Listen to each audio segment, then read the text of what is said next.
Hey everyone, and welcome to the RDG Sports Channel with your boy RDG. We are in the building. Please hit that like, share, subscribe button. Don't forget to hit that notification button. I need you guys. Let's get this thing to 10,000. We stuck on 6,000, almost close to 7,000. I need you guys to help me out. Help me out here.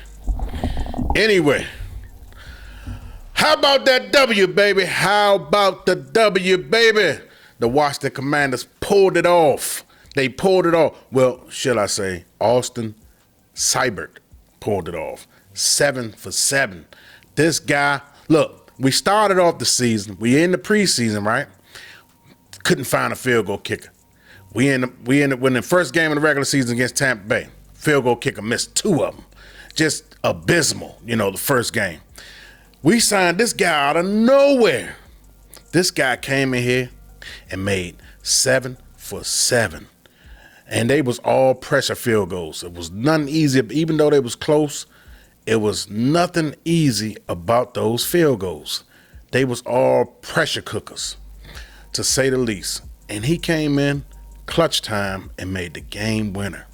How about that? I got a bunch of notes that I wrote because the simple fact, it was just too much. That game right there was a roller coaster ride. Several lead changes. I got so many things to talk about. I don't want to make this critical, but I want to talk about the good and the bad.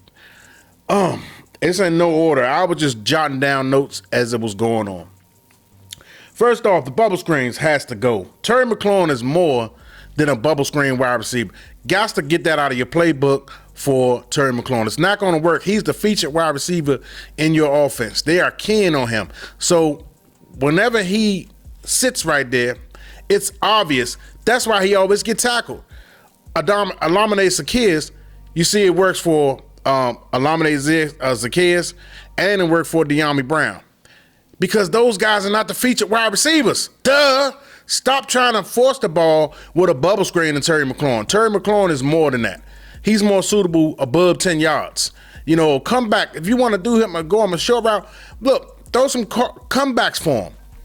Don't throw that bubble screen out of there, man. It does not work for Terry. Don't do him no reverses. Don't do him no bubble screens. Please don't do that for Terry McLaurin. He's your featured wide receiver. They sitting on stuff like that for Terry. They already got all eyes on Terry. You know what I'm saying? So stop with the bubble screens, Cliff Kingsbury. Now, Jaden has got to throw the ball away instead of taking these hits. When the play look like it's dead and he don't have room to scramble, just throw the ball away when they flushing you towards the out of bounds. Throw the ball away. Don't take no unnecessary hits, JD5. We need you. You got the wind knocked out of you on one play. You was making a play. I respect that because you was making a play. You know what I'm saying? But when the play is dead, it's nothing is dead. You don't have room to scramble and try to make a play. Throw the ball away. Just throw it away. It's not there. It's nothing wrong with throwing the ball away. Please, we need you, bro. You the franchise quarterback. I get PTSD because I think about Robert Griffin III. He was on his way to becoming a fantastic player for us, but then he refused to be smart. And I need you to play smart, JD5. Okay? All right. Number 24, my man Davis.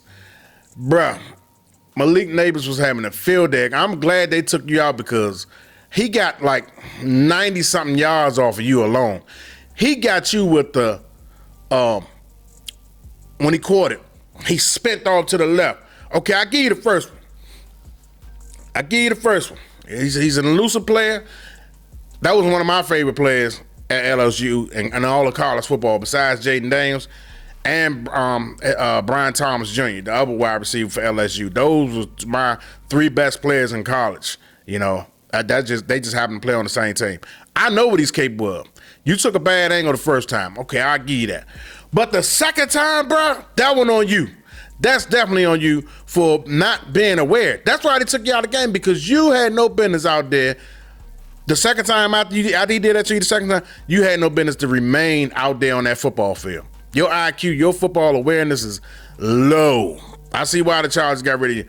It is low. You know what I'm saying? I can expect that for somebody like Emmanuel Forbes, Mike Sanders still, because they're rookies. But a guy like you, who's got like maybe 4 to 6, 7 years on his belt, whatever, how many years you got, to fall for that move again, the same move, the same play. Nah, it's troubling.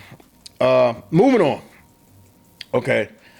I want to know why is the play clock running down to 2 seconds every time. 1 second, 2 seconds. About to get double digits on the clock. About to get double zeros, I mean.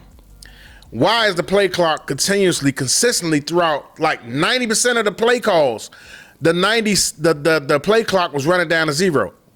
Cliff Kingsbury, you got to do a better job.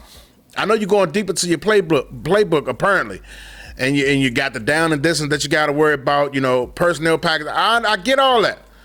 But you got to have a plan coming into the game, certain situations. You always want to make sure you're ahead of the curve. You know what I'm saying? You playing ahead or you playing to fail. You know what I'm saying? Come on now. However that wording go. The running game was exceptional today. I mean, it was phenomenal today. You know what I'm saying? I mean, this was the best running game performance by a running back, I want to say, since Alfred Morris. And you know what? Guess who we had as quarterback? Robert Griffin III. You see how these running quarterbacks open it up for the running game? It happened like that in Philly. You know what I'm saying? When Philadelphia was rolling with Jalen Hurts, they was like the #1 rushing team in the league. When you got a quarterback that can run, it applies so much pressure, you know what I'm saying, on the defense, especially on the perimeter. And you see at the end of the game how Jaden Daniels was able to break it off. You can contain him, but you can't stop him. You can't stop him on every play. You know what I'm saying? You can contain him. You can contain all the running quarterbacks. It's only so long you can contain him. He still had 30, almost 40 yards rushing a day. And he scaled back, you know what I'm saying? Because the press was getting out to Dan Quinn. Even Dan Quinn was like, I don't want you to run. I want you to pass first. Okay. I respect that because I want to pass. But when the opportunity presents itself, boy, you better run, boy, run. I don't care what they talking about. The red zone struggles. Bruh. The red zone struggles. Cliff Kingsbury got to do a better job of calling red zone offense. It was totally unacceptable. The offensive line kept full starting. You practice this. This what I don't understand. You at home. You're not on the road. You know the snap count. Why is we having issues? Samuel Cosby was nobody in front of you, and you start pulling. Then you get the play call in the huddle, and the snap count is included in the play call, right? So why is you jumping? I don't get it, man. Why is you jumping? Offside. Several of them, not just him. 5 times they went down there. 5 times full starts. Stinky was even calling the game like that's unacceptable, man. And he played offensive line. What are you guys doing out there? The Giants was neutralizing Deron Payne and Jonathan Allen with the double teams. So the Giants did a masterful job of that. That's what you're supposed to do when you got 2 studs in the middle. The problem with that is you have to accept it, because if Deron Payne and Jonathan Allen are not busting up those double teams, you're not double team one of them. I can see you double team one of them, but you double team both of them. That should create more room for the linebackers, right? So you don't want to blitz them, though. You don't want to blitz. You blitz up the wrong hole, it can gas you, because the running back, they can call a play to the other side. You running up the wrong, so you got to be disciplined. And I respect the Commanders' defense line on that, even though they was gashing them a little bit, but they remained disciplined. And Witt did not panic. Witt stayed the course, and I respect Witt for being a disciplined defensive coordinator. He just weathered the storm out there. Although Malik Neighbors helped us out with a drop pass on 4th down, hey, it's not our fault you guys didn't have a backup kicker. It's not our fault. You know what I'm saying? What do you want us to do about it? Anyway, I thought that Joe Witt called a decent game. I see what he was doing, but we had a lot of missed tackles out there, and guys, they're filling these guys out. You got to understand, they still filling these guys out. It's a filling out process. You can't fix everything in one offseason. Everybody know our secondary needs work, right? So Joe Witt, he called blitzes at sometimes he could have called a blitz, and other times he could have scaled back. But I understand what he's trying to do out there. He held them to 18 points, although we left a lot of points out there too. So we can't say if the Giants had their field goal kicker. Yeah, the score would have been different on both sides had we scored in the red zone at least 3 out of those 5 times that we got down there. Well, no, we got down there 6 times because he made a field goal further back. So we got inside the red zone 6 times. So the 6 times we got down there, if we'd have walked away with 3 touchdowns, we're not even going for a game-winning field goal. Just that simple. We're not even going for a game-winning field goal. So, and one time, Giants wouldn't even have scored a touchdown because they would have had their field goal. They was forced to go for it on 4th down, and eventually they got a touchdown. But had they had their field goal kicker, they would have settled for that field goal. So the score would have been a lot different had we did our part and had Giants had their field goal kicker. I think we still would have won that game. I picked us to win that game anyway. So, regardless of the fact, my eyes are going to my television screen because I'm watching the highlights at the same time. Tampa Bay pulled off another when they 2-0, 20-16 win over Detroit Lions. Moving on. I talked about the 2-point. Well, this was a game, failed 2-point conversions by the Giants and the Commanders' inability to score touchdowns inside the red zone. I talked about both things already, so I ain't got to talk about that. It was a very unusual game right here. Cliff Kingsbury play calling in the red zone was horrendous, and the offensive lineman was terrible. I already talked about that. We left a lot of points out there, due to those penalties, and so did the Giants. Giants left a lot of points out there. They left some points out there too, but hey, that's neither here nor there. Every time it seemed like Jaden Daniels checked out of a play. When he checking out a play, it always seemed like he goes into a running play. The Giants was all over that every single time. He either checks out to a running play or he checks out to a bubble screen. The Giants are all over that. They already know. See, Cliff Kingsbury is not taking that. He not unleashing this guy all the way, and I respect that. He's keeping him in safe checkouts. You know what I'm saying? He's not. He don't have the full. I don't think he has the full grasp of the offense, or or the experience to really let this guy have freedom. So he's spoon feeding him along, but I'd rather him not check out of the play. If you're going to check out of a play, do like you did in New York, man. Just do like you did in New York. Throw a bomb to Terry McLaurin, you know what I'm saying? Or De'Ami Brown. Do that. For some reason, it seemed like the Giants got our number, man. We always play these guys. These guys can get blown out 72-0 in the previous game. And we just licking our chops thinking, okay, yeah, we got Giants coming in here. It's going to be an easy game. They can lose 72-0, and there you have it. The Giants are locked in with a dead tie with us. Every single time. Daniel Jones' record against us, this is just his second time losing against this Gable, whatever his name is. This just his third time. No, he's 3-0-1 against us. So it's his first time losing against us. He had a tie game when Ron Rivera was here. But we need to try to find out who has this hex, this curse. I don't know what's going on, man, but historically, New York has owned us. They own the record, against us. You know what I'm saying? I don't know what it is about this team. I guess it's the blue and the burgundy don't mesh together, I guess, when they playing each other. I don't know. It affects us more than it affects them. They seem to thrive off of playing against us. So, it's not a problem for them. Maybe if we change our uniform colors, maybe that'll help. Oh, JD5 was poised this game. He's growing up before our eyes, man. He's developing nicely, man. He's developing smoothly, man. And he hasn't thrown any picks this year, but he also hasn't thrown any touchdowns this year neither. So we need to fix that. But I thought he played a smart game today. Giants threw everything but the kitchen sink at him. He's going to get that throughout, and that's going to help him grow up faster.